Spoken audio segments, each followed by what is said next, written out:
जय मसीह की प्रियो, अनुग्रह गॉस्पेल मीडिया में आप सबका फिर से स्वागत है। आप क्रिसमस के बारे में क्या सोचते हैं? क्या आप Santa Claus, gifts, Christmas tree, यीशु के जन्म, सूर्य पूजा या अन्य मूर्ति पूजा और परंपराओं के बारे में सोचते हैं?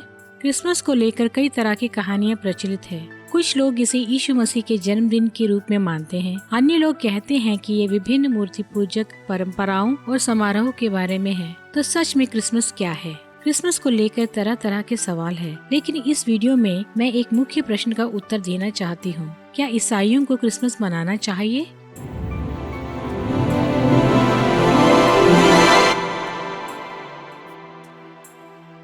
क्रिसमस के बारे में बाइबल क्या कहती है?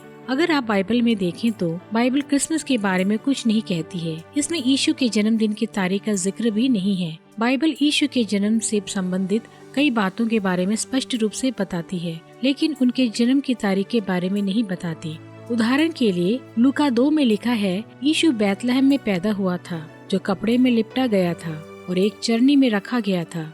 यीशु और उनके सेवकाई के बारे में पुराने नियम की लगभग 300 भविष्यवाणियां हैं। कई उसके जन्म के बारे में हैं, लेकिन कहीं भी उनके जन्म की तारीख के बारे में कुछ नहीं लिखा है। बाइबल में कहीं नहीं लिखा है कि उनका जन्म 25 दिसंबर को हुआ था। मुझे लगता है कि अगर परमेश्वर चाहते हैं कि हम यीशु के जन्म की तारीख जानें, तो उन्होंने हमें बाइबल के द्वारा बताया होता। हमारे लिए इसका क्या अर्थ है? तो क्रिसमस क्या है? ये वास्तव में कब शुरू हुआ? सबसे पहले आपको ये समझने की जरूरत है कि क्रिसमस को लोग अलग अलग तरीके से मानते हैं। पारंपरिक क्रिसमस 273 ईस्वी के आसपास 25 दिसंबर को शुरू हुआ और उन दिनों में 2 अन्य मूर्ति पूजक त्योहार भी थे। उन त्योहारों में सम्राट कॉन्स्टेंटाइन के शासनकाल के दौरान सूर्य की पूजा की जाती थी। सम्राट कॉन्स्टेंटाइन ने ईसाई धर्म को अपने साम्राज्य का धर्म बना दिया।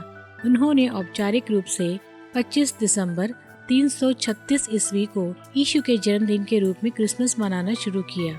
आज बहुत से लोग सोचते हैं कि पहले की कलीसिया ने विशेष रूप से 25 दिसंबर को क्रिसमस मनाने के लिए क्यों चुना। वो इसलिए कि वे मूर्ति पूजा को प्रभावहीन करना चाहते थे, क्योंकि वे उसी दिन सूर्य पूजा किया करते थे। कुछ ईसाइयों को ये पसंद आया, कुछ को नहीं, और आज भी कुछ ईसाई ऐसे हैं जो इस बात पर बहस करते हैं। पहले समयों में 25 दिसंबर को लोग अलग अलग त्योहार मनाते थे, जैसे कि यहूदी लोग हानुका, जर्मन लोग यूल, रोमी लोग डाइस नतालिस सोलिस इनक्विटी, जो कि सूर्य के जन्म को कहते हैं। उन्होंने इस दिन को मनाने के लिए अलग अलग चीजों को प्रयोग किया, जैसे कि पेड़, बेल, अलग अलग सजावट, उपहार देना और मोमबत्तियां जलाना। जब ईसाइयों ने इसके बारे में सुना तो उन्होंने इस परंपरा को अपना लिया और क्रिसमस मनाने के लिए इन चीजों का प्रयोग करना शुरू किया। उस समय की कलीसिया भलाई से बुराई पर विजय पाना चाहती थी और इसलिए उन्होंने कुछ मूर्ति पूजक प्रथाओं के अर्थ को बदल दिया। उदाहरण के लिए यूहन्ना अध्याय 8 के अनुसार ज्योति यीशु को दिखाता है, जो इस संसार का ज्योति है। सदाबहार पेड़ अनंत जीवन का प्रतीक माना जाता था। क्रिसमस के दिन दिए जाने वाले उपहार हमें ज्योतिषियों द्वारा बालक यीशु को दिए गए उपहारों की याद दिलाते हैं। घंटियां खुशखबरी का प्रतीक माना जाता था। खुशखबरी यह है कि यीशु मसीह ने इस पृथ्वी पर जन्म लिया और हमारे पापों के लिए सूली पर अपना जीवन दिया ताकि हम बच सके। क्रिसमस में लाल रंग के वस्त्रों का प्रयोग किया जाता है। यह हमें यीशु मसीह के खून की याद दिलाता है। अब हम जानेंगे सांता क्लॉज कौन था।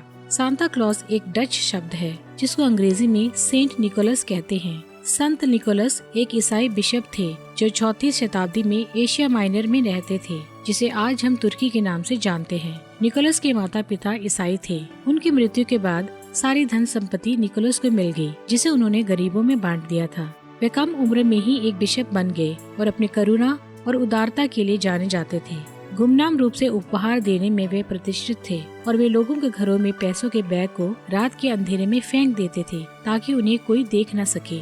निकोलस की मृत्यु 6 दिसंबर को लगभग 340 या 350 के दशक में हुई थी और हर साल उनकी मृत्यु के दिन एक वार्षिक दावत रखा जाता था, जिसमें बच्चे निकोलस के लिए भोजन बाहर रखा करते थे और कहा जाता था कि संत रात के समय स्वर्ग से नीचे आकर भोजन की जगह में खिलौने और तोहफे रखते थे।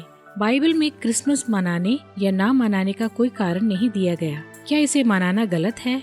नहीं, बाइबल ये नहीं कहती कि ये गलत है, लेकिन मैं आपको बता सकती हूँ कि परमेश्वर इस बात की परवाह नहीं करता है कि आप किसी चीज को परंपरा के रूप में करे, परंतु जो भी करे शुद्ध हृदय से करे। यशाया 1:13 में परमेश्वर कहता है, फिर व्यर्थ भेंट न लाना, धूप मेरे लिए घृणित है, मैं अधर्म और महासभा को सह नहीं सकता। क्या आप समझते हैं कि परमेश्वर इस वचन में क्या कह रहे हैं? वे हमसे कुछ भी नहीं चाहता अगर वे शुद्ध दिल से नहीं है। यशाया 1:14 में लिखा है, तेरे नए चंद्रमा और तेरे नियत पर्वों से मेरा मन बैर रखता है, वे मेरे लिए बोझ बन गए हैं, मैं उन्हें झेलते थक गया हूँ। अगर आपका दिल सही नहीं है और आपका परमेश्वर के साथ कोई रिश्ता नहीं है, तो मानवीय धार्मिक परंपराओं या दावतों का कोई मतलब नहीं है। तो क्या ईसाइयों को क्रिसमस मनाना चाहिए?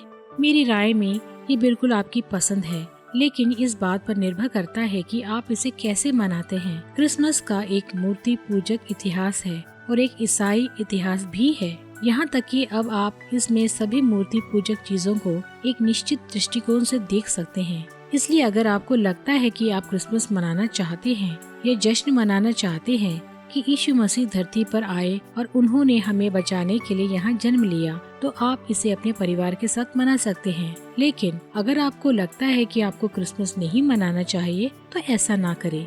लेकिन अगर कोई और क्रिसमस मनाते हैं तो उनकी आलोचना भी ना करें। प्रियो, इस प्रकार की नई वीडियो के साथ हम आपसे मिलते रहेंगे। अगर आपको ये वीडियो पसंद आया तो कृपया हमारे इस चैनल को सब्सक्राइब कीजिए और बेल आइकन दबाइए। God bless you.